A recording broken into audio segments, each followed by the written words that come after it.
This is kind of a fun one. Let's take a few minutes to talk about black holes. Truth be told, we don't really know a lot about black holes or singularities. Not naming any names here, but there are actually some scientific institutions that have published videos describing them as gigantic vacuum cleaners in space, or big sucking blob monsters that absorb everything in sight. But that's not really scientifically accurate because it has no structure to it. What we do know about them is rather interesting. With our modern mathematics and physics, we understand that at the center of the black hole is a space with zero volume and yet infinite gravity. Infinite gravity, so powerful that light itself cannot escape its pull. Infinity. You know what that means, right? It means that the speed of light isn't the fastest thing in the universe, as we have believed for so long. There's something faster, which has some relationship and connection to gravity. Whether faster than light is something specific to black holes or if they're found elsewhere in the universe, that's not yet officially scientifically known. But I'd reckon that at the heart of light itself, inside the photon of light in the nucleus of a subatomic particle, at a level so small that our technology cannot even see, that infinity is also present. So I want to show you something interesting, and also a little funny. Just flow with me on this. It's pretty funny if we can lighten up about ourselves. See, it appears as though pictures such as this have been used for years and years to try and describe the structure of space and black holes. Among all of these pictures, there is this common trait that I saw in all of the diagrams. Yes, the space is curving, but the space is curving from a point of flatness. Over and over, all over the world, space-time is often described as if it's this big flat plane out in space, and that the planets, the stars, the black holes just sort of create gravity around the fabric of space.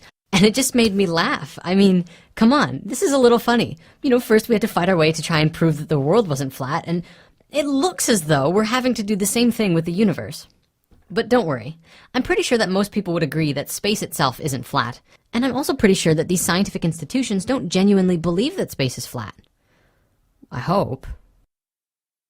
I understand that this is a technological trial of ours.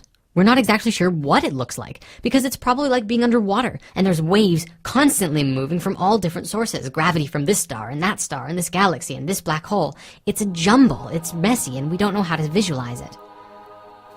We don't even know which way is up, if there even is an up. For all we know, there isn't. Direction only happens in relationship to something else.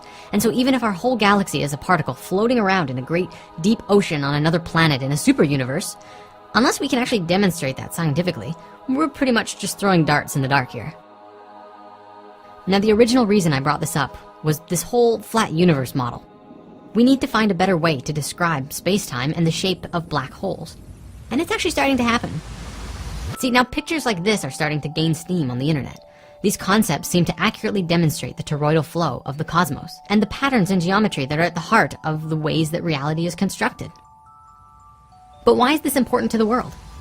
Honestly, I think it helps people see how these same patterns are present everywhere, from whirlpools, galaxies, atoms, and even in our own bodies. We grow and build a sense of connection with everything around us.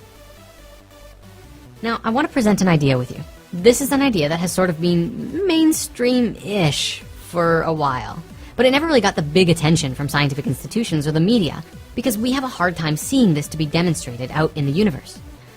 At the same time, that's how we evolve in science, is we have to make predictions and then try and demonstrate and find examples of these things to see that they are in fact true. Or find the way in which it is true, how it does work. Just because this way isn't right doesn't mean that it can't work another way, such as this. You know how black holes absorb light and matter and pretty much everything? That light obviously must go somewhere.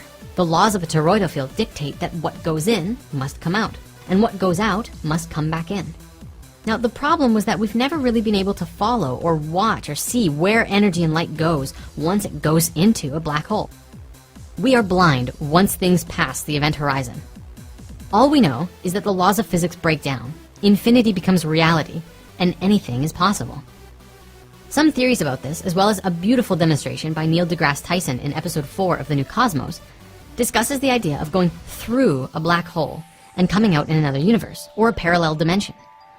In the case of black holes, at the point of singularity, the fabric of space itself is said to break, and all of the different universes become connected. We could also imagine that perhaps small black hole vacuums are what creates stars. You know, stars form from collapsing clouds of space dust, and perhaps at the core of that fusing is that infinite space of fusion and infinity, the singularity. I know. What does it have to do with you, right? Everything. It has everything to do with you. And we're gonna get to that. We have a new episode planned for next week, so stay tuned. Oh, and if you haven't seen this yet, yeah. For me, I'm just in awe that there's so much about reality that we really don't know. The universe is so vast and so much greater than ourselves, and we're a part of that whole. We make it up, and without us, it would be incomplete. And that's pretty awesome.